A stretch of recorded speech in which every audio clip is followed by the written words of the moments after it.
ही तुमचा जन्मच हा वेदनेतनं झालेला असतो. त्याच्यामुळे वेदना थोडीफार सहन करण्याची ताकद तुम्ही ठेवा. निग्लेक्ट करू नका. राईट. निग्लेक्ट करू नका, पण वेदनेतनं प्रेरणा घ्या. की समजा तुम्ही आता बँकेमध्ये काही फिक्स डिपॉझिट ठेवले आणि त्याच्यामध्ये तुम्ही पैसे भरत गेला, पण काही अंतराने तुम्ही पैसे जास्त काढत बसला आणि पैसे कमी ठेवत गेला, तर तुमचं डिपॉझिट काय वीक होणार ना.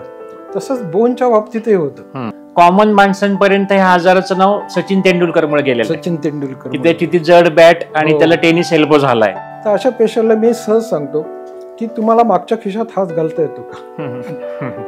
तर तो सांगतो नाही, मला हे पॉकेट काढ, माझं मागच्या खिशात पॉकेट काढायला त्रास होतो, इकडे हात जातो पण हा हात जातो. मग तो पुढच्या वेळेला मला मागच्या वेळी इथं दुखत होतं पण आता इथं दुखायला लागलेलं आहे. आणि मग त्याची बायको मी ना त्यांना मलम लावते त्यावेळी इथं तिथं गाठ लागते आणि मी प्रत्यक्ष किंवा आपण बघतो त्यावेळी तिथं गाठ नसते. तर हा फायब्रोमायल्जिया प्रकार आहे की एक जणांचं आले आमचं बाहेरच्या बाजूला दुखतं, एकाच आले आमच्या आतल्या बाजूला दुखतं. तर हे दोन्ही वेगळे आहेत का, आणि वेगळे असले तर काय फरक आहे? Life is a motion and motion is a life. तर तुमचं आयुष्य हे एक प्रवाही आयुष्य आहे.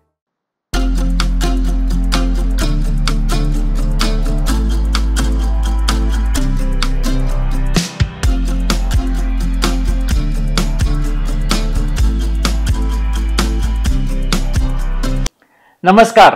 जगण्यातील काहीच्या एका नव्या एपिसोडमध्ये तुम्हा सर्वांचं पुन्हा एकदा स्वागत. आपल्या मेडिकल फील्डच्या एक एपिसोड मागे प्रत्येकांचे तुमचे वेगवेगळे प्रश्न आणि वेगवेगळे एपिसोड करण्यामागचा आग्रह आमचा उत्साह नक्कीच वाढवत आहे. ऑर्थोपेडिक रिलेटेड जे काही आपण एपिसोड करणार आहोत त्याच्यामध्ये सुरुवातीचाच आपला पहिला एपिसोड सांधे बदल शस्त्रक्रिया याच्यावर आपण केला. ऑर्थोपेडिकमध्ये इतर आणखी आजार असतात की ज्याच्यामध्ये खूप त्याचा छोटा छोटा पार्ट असतो. एक 5-10 मिनिटांमध्ये आपल्याला त्याच्याविषयी चांगली माहिती मिळू शकते. पण रोजच्या जगण्यामध्ये त्या आजारांमुळे आपलं आयुष्य थोडंसं त्रासदायक होऊ शकतं. त्या गोष्टींकडे वेळेत लक्ष दिलं गेलं नाही तर अशा काही आजारांची आम्ही एक लिस्ट काढली आणि त्याच्यावरती आजचा हा आपला एपिसोड आहे.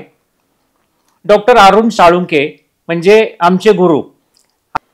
सरांनी गेले अनेक वर्ष, म्हणजे जेवढं माझं वय आहे तेवढी सरांची ऑर्थोपेडिकची प्रॅक्टिस आज 50 वर्षाहून जास्त काळ, आणि अजूनही ते कार्यरत आहेत. वयाच्या 80व्या वयाच्या टप्प्यावर असताना सुद्धा इतकं ऍक्टिव्ह असणं हे नक्कीच कौतुकास्पद आहे. एक मला फक्त या निमित्ताने आठवण आली आणि जरा गंमत वाटली की 30 वर्षापूर्वी साधारण मी MBBS ची फायनल एक्झाम देत होतो आणि त्या एक्झाममध्ये ऑर्थोपेडिक हा एक छोटासा पार्ट आम्हाला असतो MBBS लेवलला. तर त्यावेळेला सर माझे एक्झामिनर होते आणि तेव्हा सरांनी मला प्रश्न विचारले होते. काल परवा एपिसोडच्या निमित्ताने जेव्हा ह्याची तयारी चालली होती तर मला असं हसवलं की 30 वर्षानंतर आज आम्ही उलट्या रोलमध्ये बसणार आहे. तर आज सरांना आपण त्या ह्याने भेटूया. तर नमस्ते सर, आज आमच्या ह्या जगण्यातील काही चॅनलवर तुम्ही आलात आणि फार वर्षांनी आपण आता आज अशा ऑर्थोपेडिक विषयावर बोलणार आहोत. तर आमच्यासाठी हा नक्कीच आनंदाचा भाग आहे.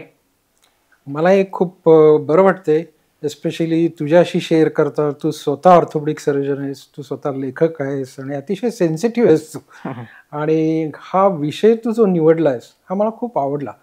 कारण एक ऑर्थोपेडिकमध्ये लोकांना असा समज असतो की फक्त फ्रॅक्चर किंवा सांधे बदल, तर तसं नाही आहे. तर ऑर्थोपेडिक म्हणजे आपल्या लोकोमोशन म्हणजे हालचालीमध्ये निर्माण होणारे जे जे आजार आहेत, आणि रोजच्या जीवनामध्ये खूप आहेत आजार, म्हणजे right from neck to toe हे इतके प्रकार असतात.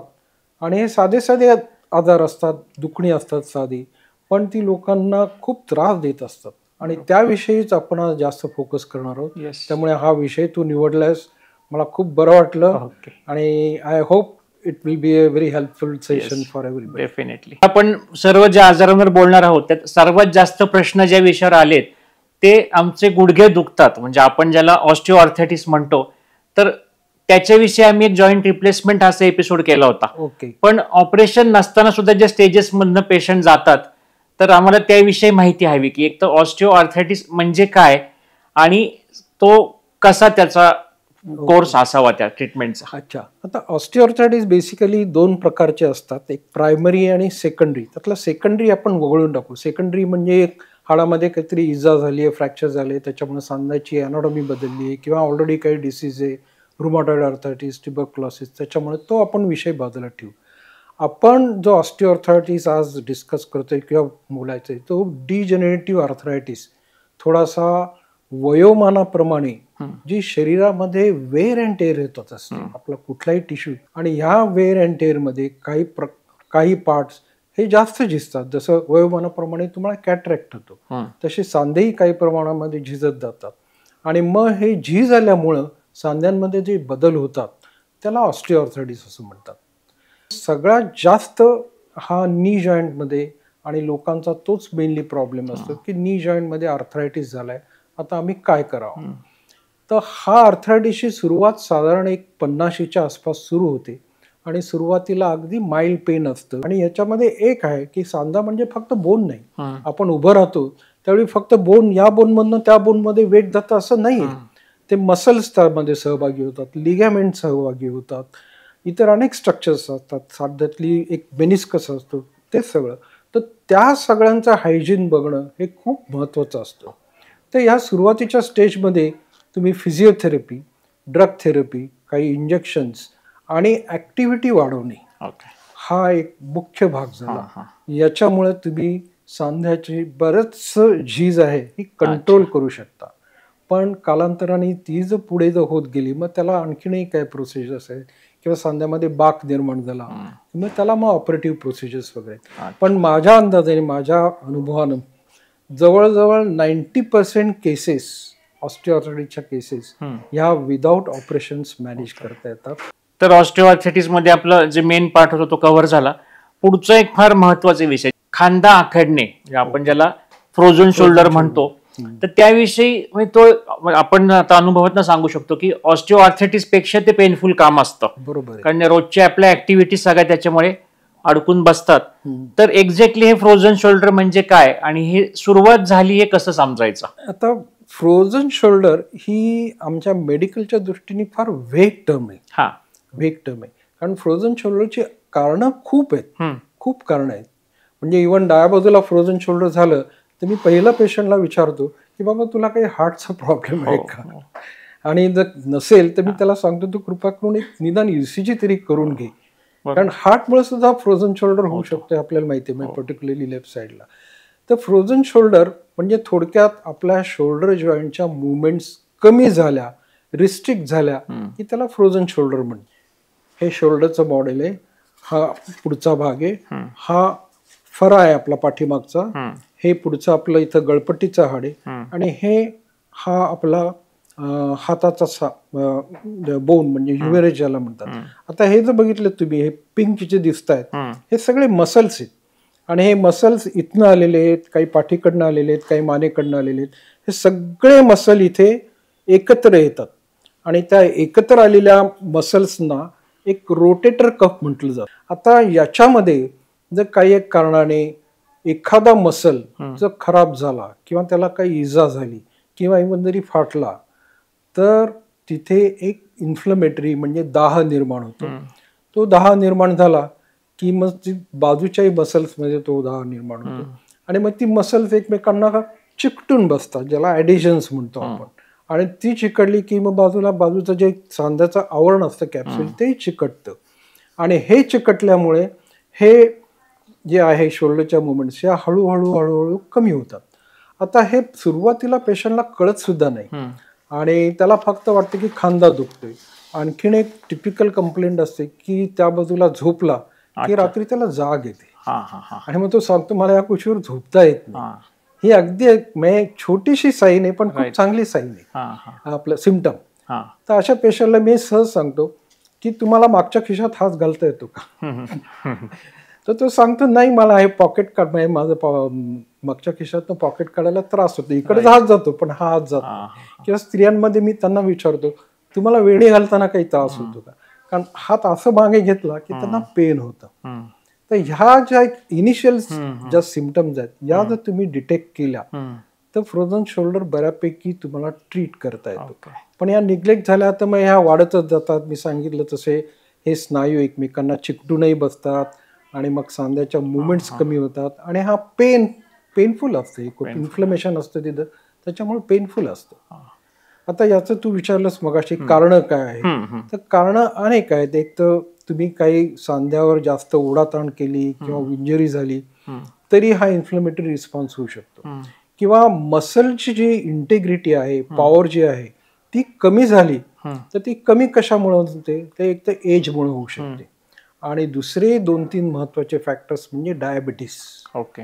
तर डायबिटीस मध्ये ऑलरेडी मसल्स वीक होतात किंवा ब्लड सप्लाय, ज्याला मायक्रो एन्जिओपॅथी म्हणतात, त्याच्यामुळे त्या मसलचे ब्लड सप्लाय पण कमी होतो. नंतर व्हिटॅमिन B12 हे फार महत्वाचं व्हिटॅमिन आहे, ज्याच्यामुळं तुमचे नर्व जे आहेत, या मेंदूत येणाऱ्या ज्या नर्व्ज आहेत, संवेदना आहेत, त्या मसल पर्यंत पोहोचवण्याचं काम हे व्हिटॅमिन B12 मुळे चांगलं होतं. व्हिटॅमिन B12 कमी असेल तर त्या नर्वचं शीत जे आहे, इन्स्युलेशन असेल, ते खराब होतं. आणि मग ते मसलची एकदा नर्व सप्लाय कमी झाला की तो पण मसल वीक होतो. आणि मग अशा वेळी तो इंजर्ड झाला की मग सांगितलं तसा इन्फ्लेमेटरी रिस्पॉन्स होऊन ते एकमेकांना चिकटणं ही प्रक्रिया सुरू होते. कारण डायबिटीसच्या पेशंटमध्ये आपण हे नेहमी पाहतोच असतो. दुसरं एक दोन गोष्टी एकत्र येतात. सर्व्हायकल स्पॉन्डिलोसिसच्या केसेस जेव्हा असतात तेव्हा बरेचदा ट्रॅपेझियस स्पाझम आणि हा जॉईंटचा स्टिफनेस, ह्या दोन्हीचं पेशंटला खूप जास्त पेनफुल असतात. आता हे ज्याला आम्ही म्हणतो ना की ओव्हरलॅपिंग सिम्पटम्स हे खूप असतात. म्हणजे सर्व्हायकल स्पॉन्डिलोसिस, पण सर्व्हायकल स्पॉन्डिलोसिस आणि फ्रोझन शोल्डर यांचं पेन बरेच वेळेला सारखं असतं. पेशंटला डिफरन्शिएट करता येत नाही. पेशंट बरेच वेळा माझं इथं दुखतंय, इथं दुखतंय, इथं दुखतंय, किंवा एक काही फायब्रोमायोसायटिस सारख्या सुद्धा तक्रारी असतात ज्यांनी मसल इन्फ्लेम्ड होतो. विशेषतः मागच्या फऱ्याच्या बाजूचे मसल इन्फ्लेम्ड होतात, ते सुद्धा असतात. तर ह्या डिफरन्शिएट करणं हे खूप महत्वाचं असतं. आता सर्व्हायकल स्पॉन्डिलोसिस म्हणजे मुख्य जे पेन असतं हे रेडिएटिंग पेन अगदी पार कित्येक वेळा बोटांपर्यंत जातं, कारण त्यातली नर्व प्रेस झाले, रॅडिक्युलोपॅथी म्हणतो, त्याच्यामुळे ते होतं. कित्येक वेळा थोड्याशा संवेदनाही तुम्ही जर नीट तपासलाय पिन प्रिक करून, किंवा पेशंटला जरी विचारलं की तू चहाचा कप धरतो त्यावेळी तुला एका बाजूला थोडस कमी वाटतं का, ह्या बारीक बारीक तक्रारी आहेत. त्यानंतर नेकच्या मुवमेंट जर रिस्ट्रिक्ट असेल, पेशंटला तुम्ही फुल मुवमेंट अशा करायला लावल्या तर तो सांगतो नाही मी या बाजूला केली की थोडंसं दुखतंय, मला या बाजूला वळता येत नाही, पण तो असा बघतो काही वेळेला. आणि शोल्डर जर एक्झामिन केला तर शोल्डरच्या रोटेशनच्या मुवमेंटच्या ऑब्व्हियसली दिसतात. त्यामुळे पेशंट जरी त्याच तक्रारी सांगत असल्या तरी तुमची क्लिनिकल एक्झामिनेशन हे बरेच वेळेला हे डिफरन्शिएट करू शकतं. आणि मेनली आता आपण जो स्कॅप्युलाचा पार्ट निघाल तिथे बऱ्याचदा लोकांना ज्या गाठी लागतात असं जी कायम भीती असते.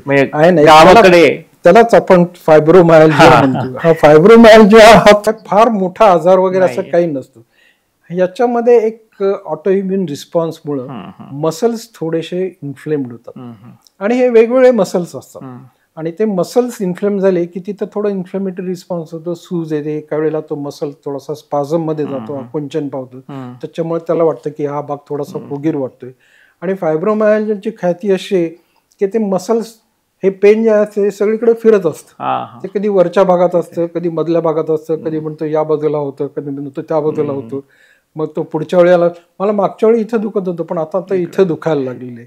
आणि मग त्याची बायको मी ना त्यांना मलम लावते त्यावेळी तिथं गाठ लागते, आणि मी प्रत्यक्ष किंवा आपण बघतो त्यावेळी तिथं गाठ नसते. तर हा फायब्रोमायल्जिया प्रकार आहे.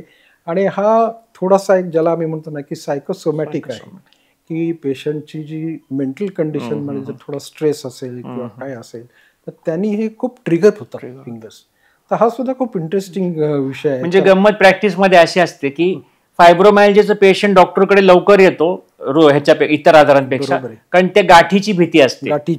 आणि फ्रोझन शोल्डर मध्ये सुद्धा मगाशी तुम्ही म्हणलं तसं राईट शोल्डरला असेल तर तो निग्लेक्टेड असतो. मग काही वेळेला पेशंट माझ्याकडे हट्ट करतात नाही आहे ती गाठ आहे. मग अशा वेळी मग काय मी त्यांना सांगतो, खरं इंडिकेटेड नसते, की तुम्ही एक सोनोग्राफी करून घ्या या भागाची आणि मला तो रिपोर्ट आणून दाखवा. मग तो रिपोर्ट दाखवल्यावर त्यांना सांगतो सोनोग्राफी मध्ये काही नाही, गाठ नाही.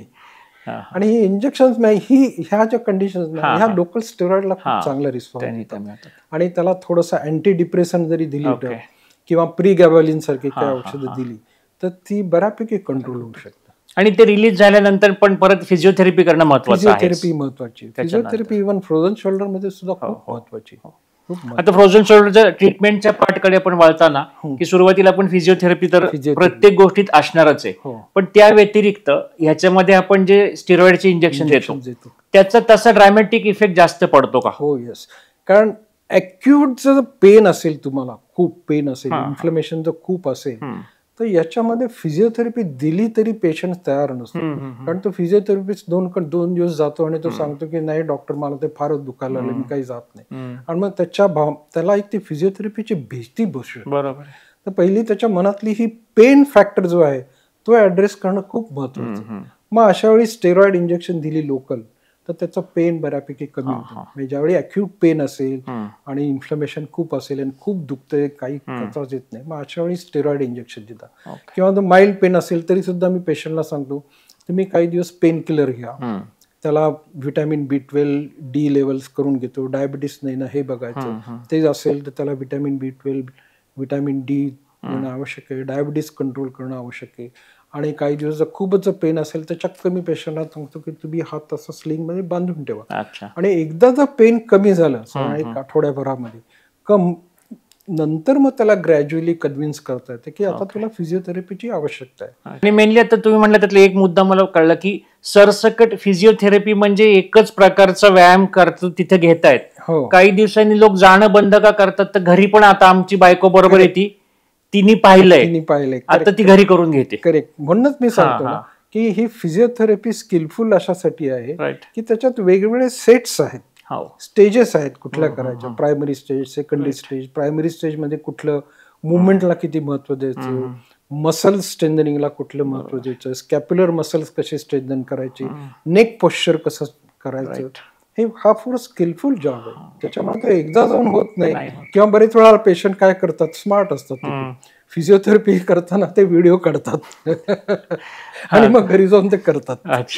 किंवा युट्यूबवर सुद्धा असतात, पण ते करून घेणं हे खूप महत्वाचं आहे. त्याच्यामुळे चांगला फिजिओथेरपिस्ट असणं आणि त्याचा तुमच्याशी रॅपोर्ट असणं हे खूप महत्वाचं आहे. आणि शेवटी सब्जेक्टिव्ह आहे की प्रत्येक केस वेगळी आहे. तुम्ही ते जे पाहताय व्हिडिओ तो तुमच्यासाठीच लागू पडेल असंही नाही त्याच्यामध्ये. पण बऱ्यापैकी हा नीट ट्रीटमेंट घेतली तर पूर्ण बरा होणार आजार आहे. याला फिजिओथेरपी नंतर local heat therapy, ultrasonic therapy, IFT यांनी सुद्धा तिथला लोकल जो इन्फ्लेमेटरी रिस्पॉन्स आहे तो कमी होऊ शकतो. तेव्हा ही सुद्धा सपोर्टिव्ह ट्रीटमेंट ही खूप उपयोगाची पडते.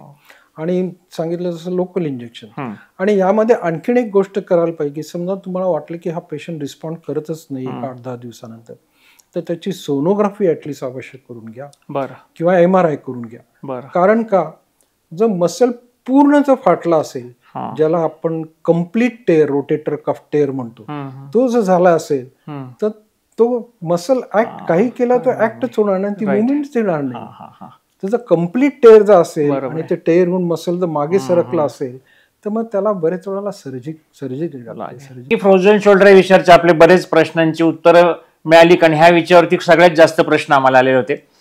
तर आता पुढचा सर विषय असा आहे की कोपर आमचं दुखतं, तर त्यात 2 प्रश्न वेगवेगळे आलेत की एक जणांचं आले आमचं बाहेरच्या बाजूला दुखतं, एकाच आले आमच्या आतल्या बाजूला दुखतं. ते हे दोन्ही वेगळे आहेत का, आणि वेगळे असले तर काय फरक आहे? ठीक आहे, हा सुद्धा एक मसल्स आणि सॉफ्ट टिश्यूचाच असणारा आजार आहे. थोडक्यात म्हणूया मेकॅनिकल ज्याला म्हणतो आम्ही. आता कोपर या बाजूला जर दुखत असेल तर इथले जे मसल्स आहेत, ज्याला आपण कॉमन एक्सटेन्सर ओरिजिन म्हणतो, की वर्क करणारे जे मसल्स ते इथनं येतात आणि मग तिथेही थोडंसं घर्षण होऊन इन्फ्लमेशन होतं आणि तिथे सूज तर काही वर्ण लागत नाही, पण पेन खूप असतं. तर ह्या प्रकाराला टेनिस एल्बो म्हणतात. आणि तसाच प्रकार जर इकडे झाला तर इकडे बघितलं तुम्ही तर कॉमन फ्लेक्झर ओरिजिन असतं, म्हणजे ही ऍक्शन करणारे असते. तर त्या सिव्हिअर ऍक्शन मध्ये जर काही तिथे इजा झाली तर इकडे येणारा जो आहे तो गोल्फर्स एल्बो म्हणतात.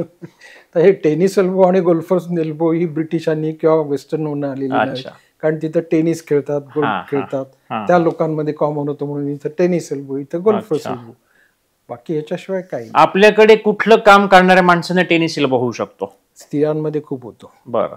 नंतर ज्यांना हे सारखं करावं लागतं, विशेषतः वरच्या फाईल काढणे, खालच्या फाईल काढणे, स्त्रिया ज्या कॉमन त्यांच्यामध्ये खूप. पुरुषांमध्ये सुद्धा कॉमन होतो. कारण बरेच वेळेला पेशंट आता आजकाल जिमचा ट्रेंड निघाला आणि त्यामध्ये जिमच्या एक्सरसाइज सिव्हिअर एक्सरसाइज केली की इथला मसल ओढला जातो, त्यावेळेला तिथे फाटतो तो मसल आणि ते लक्षात येत नाही. त्याला वाटतं किरकोळ पेनच जाईल, ते किरकोळ तो मसल लावतो, हे लावतो, त्याच्यावर ते एक्सरसाइज करत आणि ते पेन काही जाम जातच नाही. एक पर्टिक्युलर ऍक्टिव्हिटी तुम्ही फोर्सफुली आणि सतत करत राहिला, सुतारांमध्ये सुद्धा होतात, ते रंदा मारतात ना असे, त्यांना सुद्धा हा बरा गॅरेज मध्ये काम, स्क्रू ड्रायव्हरचं काम करणार त्यांना येऊ शकतो. मेडिकल फील्ड व्यतिरिक्त कॉमन माणसांपर्यंत ह्या आजाराचं नाव सचिन तेंडुलकर मुळे गेलेलं. सचिन तेंडुलकर त्याची ती जड बॅट आणि त्याला टेनिस एल्बो झालाय, कारण तो अतिशय टेम्पररी रिस्पॉन्स देतो पण परत येतो असं आहे. याच्यामध्ये थोडासा पेशन्स लागतो, कारण ते इन्फ्लेमेशन जायला वेळ लागतो, त्याला रेस्ट घ्यावी लागते, पेन गेल्यानंतर पुन्हा ते मसल थोडे स्ट्रेच करावे लागतात. पण एक जणांचा असा प्रश्न आहे की मला तो टेनिस एल्बोचा पट्टा वापरायला सांगितलाय, पण पट्टा वापरून माझं दुखणं जास्तच वाढायला लागलंय. कारण टेनिस एल्बोच्या पट्ट्याचा उपयोग किती होतो हे मोठं प्रश्नचिन्ह. अच्छा. पेशंटला सुरुवातीच्या काळामध्ये ज्यावेळी पेन असतो त्यावेळी त्याला एक सपोर्ट म्हणा किंवा तिथे एक वॉर्मथ मिळावी म्हणून तो एक पट्टा दिला जातो. अच्छा. पण पट्टा कायम वापरण्यासाठी न, तुम्ही जर कायम पट्टा वापरला तर समथिंग इज रॉंग. मी जो माझ्या अनुभवातनं सांगतो ना, तर लोक 2-3 गोष्टी कुठल्याही, नी कॅप असू, एल्बोचा बेल्ट असू, लोक स्वतः दुकानात घ्यायला जातील ही गॅरंटी नाही. त्यामुळे तो साईज तुमचा बऱ्याचदा येत नाही. की समजा बायकोचं कोपर दुखतं तर नवरा प्रिस्क्रिप्शन घेऊन जातो, मेडिकल स्टोरवाल्याने दिला बॉक्स, ते परत घरी आल्यावर साईज चेक करत नाहीत. आणि दुसरं, लावण्याची पद्धत चुकीची होत असेल की त्याचा जो सॉफ्ट पार्ट तुमच्या जर त्या रेडियल हेडवर येत नसेल तर ते टाईट होणं, सूज येणं, आणि कुठलाही असं जे आपण देतो पट्टा असू, निकॅप, त्याचं एक लाईफ असतं, ते बदलायचं त्या वेळानंतर असतं. हा आपल्याकडे एक अवेअरनेस कमी असतो. कारण हे पट्ट्याच्या बाबतीत हे फार मिसकन्सेप्ट नाही मिळणार, पेशंटच्या मनामध्ये भरलेलं असतं की पट्टा लावलं की दुखणं कमी होतं. खरं पट्ट्याचा रोल कुठलाही सपोर्ट असो, गुडघ्याचा असो, अँकलचा असो, पाठीचा असो, मानेचा असो, स्पॉन्डिलोसिसचा कित्येक पेशंट आयुष्यभर हा पट्टा वापरतो.